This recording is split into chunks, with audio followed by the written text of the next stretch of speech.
Awal tahun 2021. Rencana itu sebenarnya sederhana. Pendakian santai, 2 hari 1 malam. Gunung yang masih sepi. Jalur yang jarang disentuh manusia. Tapi tidak ada satupun dari kami yang tahu bahwa kami akan mendaki bersama seseorang yang seharusnya sudah tidak ada. Kami berlima, Raka, Dimas, Fikri, Arman, dan satu lagi, Yuda. Gunung tujuan kami adalah Gunung Aruna, lewat jalur baru bernama Bukit Tunggara, jalur yang bahkan belum tercantum di peta digital. Rencana ini berasal dari Dimas. Ia ingin menuntaskan ambisinya menaklukkan 3 puncak tertinggi di provinsi itu. Semua tampak biasa. Sampai Yuda masuk grup. Dia baru dimasukkan 2 hari sebelum keberangkatan. Tidak ada yang benar-benar mempermasalahkan. Tapi entah kenapa, aku merasa ada yang tidak pas sejak awal. Tanggal 1 Januari, kami berangkat dari ibu kota menggunakan bus malam. Perjalanan panjang. Sampai dini hari, menginap sebentar. Keesokan paginya, kami menuju base camp Bukit Tunggara. Saat kami memarkir motor, penjaga base camp memandang kami heran. "Loh, kalian baru sampai? Teman kalian sudah dari pagi di sini." Kami saling pandang. "Teman? Siapa?" Belum sempat kami bertanya lebih jauh. Yuda keluar dari dalam base camp, tersenyum, tenang. Seolah tak ada yang aneh. Padahal jalur ini baru dibuka. Belum ada di Google Maps. Dan Yuda belum pernah ke sini. Bagaimana dia bisa datang sendiri? Lebih cepat dari kami? Tak ada yang berani membahasnya. Kami memilih tertawa. Menganggap itu kebetulan.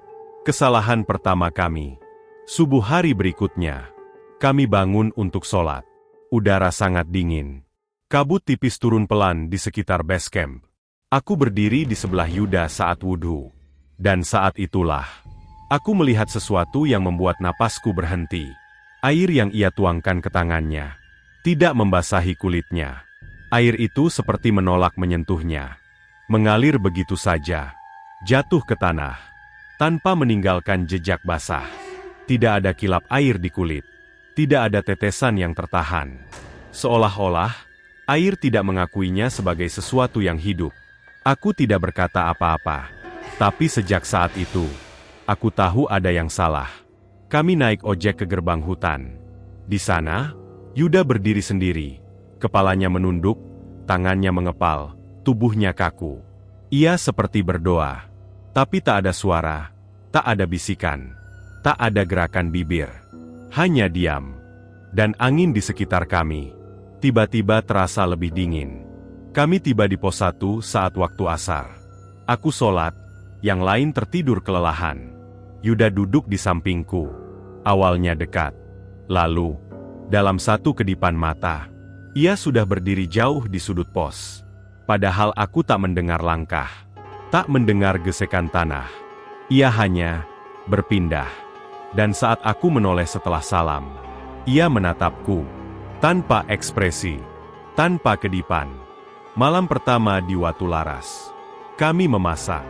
Yuda tak mau makan. Hanya minum 3 sendok. Lalu minta air panas. Aku menuangkan air yang baru mendidih. Uapnya tebal, bahkan tanganku tak kuat menyentuh gelas terlalu lama. Tapi Yuda langsung meminumnya. Sekali teguk, tanpa meniup, tanpa meringis. Aku refleks memegang gelas itu, panasnya membakar kulitku. Yuda hanya berkata pelan, "Ini dingin." Malam itu, ia 2 kali menghilang dari tenda. Duduk di gerbang camp, menghadap ke kota di bawah sana. Saat kami menyorotinya dengan headlamp, ia berlari, cepat sekali.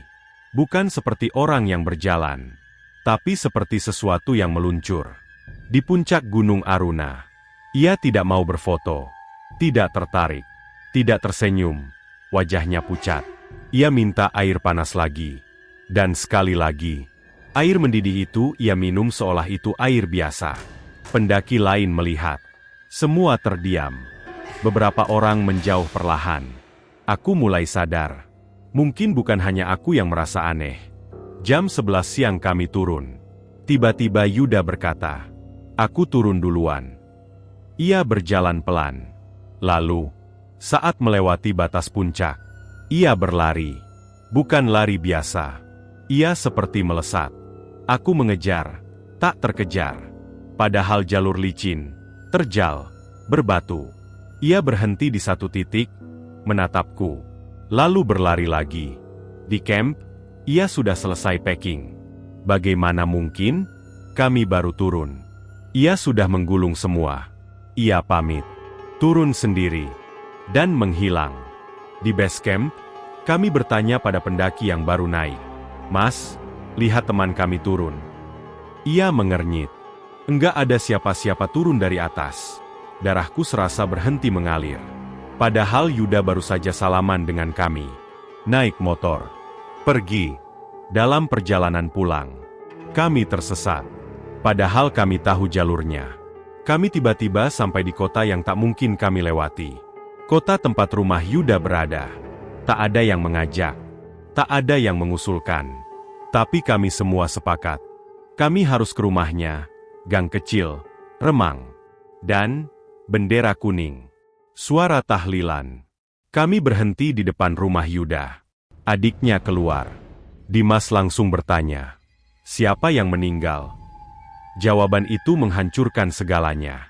Mas Yuda sudah meninggal. 2 hari sebelum pendakian. Aku merasa dunia berputar. Adiknya menjelaskan, Yuda kecelakaan. Dan daftar logistik yang kami bawa sama persis dengan yang Yuda siapkan sebelum meninggal. Ia bahkan menyebutkan merek kopi susu yang kami berikan di gunung. Padahal, tak seorang pun dari keluarga tahu soal itu. Kami tidak pernah benar-benar membahasnya lagi. Tapi satu hal yang kami tahu. Selama 2 hari 1 malam, kami tidak sendirian. Dan mungkin, Yuda memang ingin menyelesaikan pendakiannya. Atau mungkin, ia belum sadar bahwa dirinya sudah mati. Sampai sekarang, setiap kali aku mengingat Gunung Aruna, aku masih teringat satu hal yang paling membuatku merinding. Air wudhu itu, yang tak pernah menyentuh kulitnya.